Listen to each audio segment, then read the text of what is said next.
Hello there. Hi everyone. My name is Abby and I am an author, and I am making this video today because it is Valentine's Day and the kind of things I write about do have a lot to do with love. So I thought it would be a good idea to come on here, say hi to you lot, let you know about my books, and also take a chance for us to celebrate different types of love together. I don't know about you, but sometimes Valentine's Day can be a bit of a pain, can't it? We're not all in the place where we want to celebrate a certain very narrow type of love, and that's okay. So I wanted to come on here, talk about my books and let you know about how they celebrate and explore different types of love. So first of all, let me tell you about the books. So I am author of something called the Life is Yours trilogy. Here they are. 3 books that I spent a very long time writing and I'm very pleased to have out in the world. The first one is called Life is Yours. The second one, Destiny is Yours, and the third one, Everything is Yours. So you see a theme there, quite an empowering theme, I hope.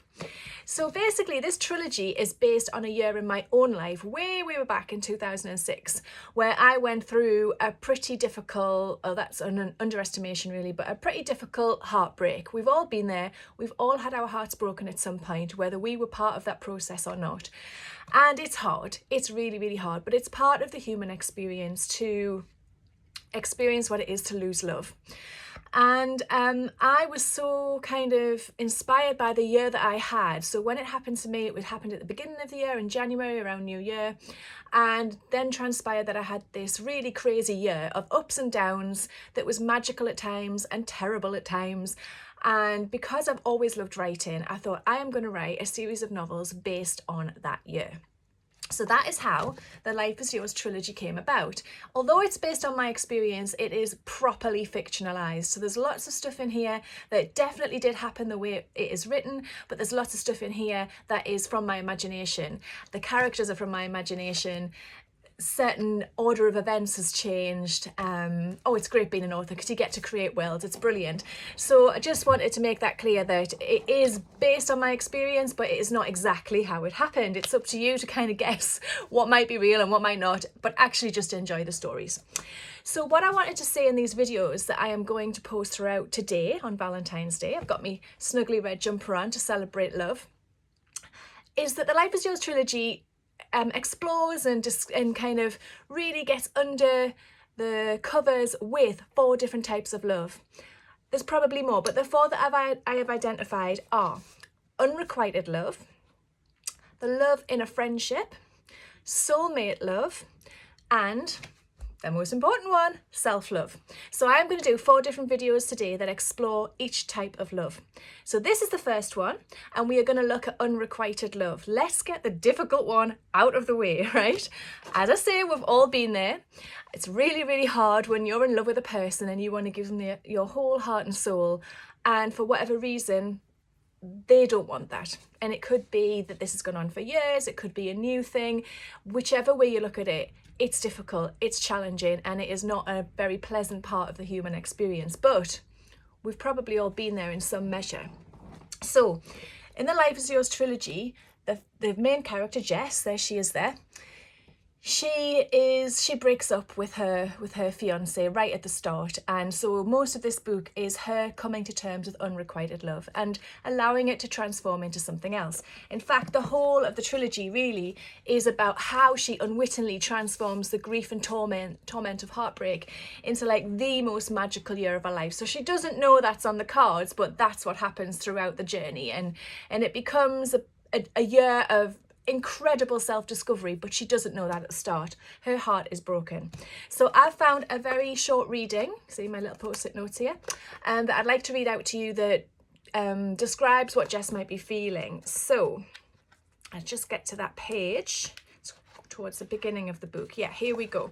So this is from a chapter called The Bath, and this is when Jess has split up with her fiance. It's definitely over. She's absolutely devastated. She goes to London to see some friends to kind of figure out what the hell's going on and let it all process.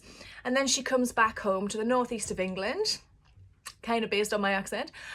She comes back home to the northeast of England and she just gets home and the first thing she's going to do is have a bath. So this I'll let you listen to it, and then we'll have a chat about what you think. So she's about to get in the bath. She's just got back from London. When I dipped into the water, it was so deliciously warm I could have melted. The scent of lavender soothed me, and bubbles crackled gently around my ears. The muscles in my neck started to soften, and as I closed my eyes, I could sense the orangey black flicker of the candles against the glossy surface of the bathroom tiles. Distantly, I could hear the words of family and friends playing quietly as a background to my thoughts, overlapping and wrapping around me like a blanket, silken, tranquil, tender. The music I'd put on drifted through to the bathroom and spoke words of loss. I felt the haunting tones of the man's voice filter into me, and I was there with him.